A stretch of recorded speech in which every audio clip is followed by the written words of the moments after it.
नमस्कार, जय Maharashtra. Gas महागला. Headline हीच आहे आजची की गॅस महागला आहे. LPG सिलेंडर गॅस हा घरगुती सिलेंडर गॅस महागला आहे. महाग तर झालाच आहे, पण तो सध्या अवेलेबल पण होत नाही आहे. मला एक गोष्ट अधोरेखित करून बोलायची आहे, जिथे आपल्यासारख्या सामान्यांना LPG गॅसचा फटका बसणार आहे. केंद्रात सरकार बीजेपीचं आहे, राज्य सरकार बीजेपीचं आहे. हे सगळं असताना आपल्याला म्हणजे सरकारने अशावेळी कोणती भूमिका घ्यायला हवी हे सामान्य जनता म्हणून आपण त्याच्याकडे बघतोय. पण सरकार अशा वेळी फेरीवाल्यांच्या मागे लागले. ठीक आहे, परप्रांतीय आहेत, फेरीवाले आहेत, त्यांचे जे काही म्हणजे ते बांगलादेशी आहे असं बोललं जातंय. अशा वेळी काय होतंय, जागोजागी जिथे कुठे जातोय बांगलादेशी बोलून मच्छीमारांना पकडलं जातंय, बांगलादेशी बोलून नारळ पाणीवाल्यांना उचललं जातंय, बांगलादेशी बोलून फेरीवाल्यांना उचललं जातंय, फळ विक्रेत्यांना उचललं जातंय. रस्त्यावरची जे काही लोक धंदा करतायत त्यांना बांगलादेशी रोहिंग्या जे काही आहे त्यांचे आधार कार्ड बघून त्यांना उचलून त्यांना सांगितलं जाते की इथे धंदा करायचा नाही वगैरे वगैरे. माझा मूळ मुद्दा हा आहे, आता सरकार तुमचं आहे, राज्यात देखील सरकार तुमचं आहे, केंद्रात देखील सरकार तुमचं आहे. आणि हे सरकार काही आता आलेलं नाहीये, सरकार तुमचं आधीपासूनच आहे. बरोबर आहे. मग जर त्यांच्याकडे आधार कार्ड आहे आणि त्या सगळ्यांच्या आधार कार्डवरती एकच जन्मतारीख आहे जी 1 जानेवारी आहे असं तुम्ही बोलताय, जे फेक आहे, मग त्यांना आधार कार्ड देणारे कोण आहे? तुमचीच लोक आहेत ना. LPG सिलेंडरचा ऑलरेडी तुटवडा आहे, पेट्रोल महागला आहे, डिझेल महागला आहे.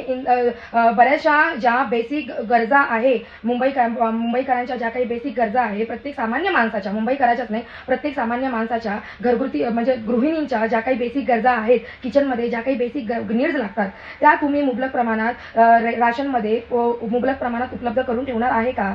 ते तर तुम्ही त्याच्यावरती काही बोलत नाही. तुमच्याकडे बोलायला काही नसेल, तुमच्याकडे मुद्दा काही नसेल, तेव्हा तुम्ही हिंदुत्व घेऊन येता, नाहीतर तुम्ही बांगलादेशी आणि ते रोहिंग्यांना मध्ये घेऊन.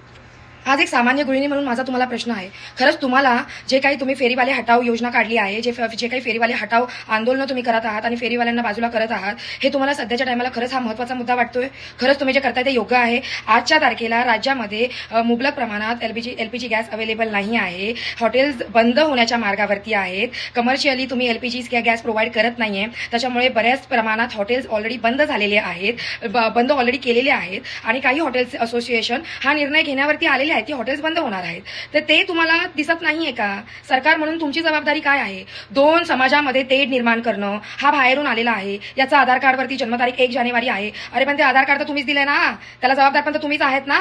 मग स्वतःवरती पहिली कायदेशीर कारवाई करा.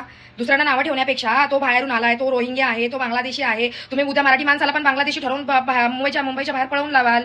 उद्या जर एखादा मराठी माणूस पण काही धंदा करत असेल तर तुम्ही त्याला पण बांगलादेशी किंवा रोहिंग्या बोलून मुंबईच्या बाहेर पळवून लावाल. ते ठाण्याला, डोंबिवलीला ती सावंत शोरमा, तिला कशा प्रकारे त्रास दिला गेला. परेलला पण एक शोरमावाला आहे, त्याला कशा प्रकारे त्रास दिला जातो. तेव्हा तुमचं मराठी प्रेम बाहेर येत नाही का? तेव्हा तुम्हाला मराठी माणसाला सपोर्ट करता येत नाही का? की जाणीवपूर्वक जे तुम्हाला विरोध करत नाही, जे फेरीवाले तुम्हाला विरोध करू शकत नाही, जे अतिसामान्य फेरीवाले तुमच्या विरोधात आवाज उठवू शकत नाही, त्यांना जाणीवपूर्वक तुम्ही टार्गेट करता, त्यांना पकडता आणि त्यांच्याकडून त्यांचा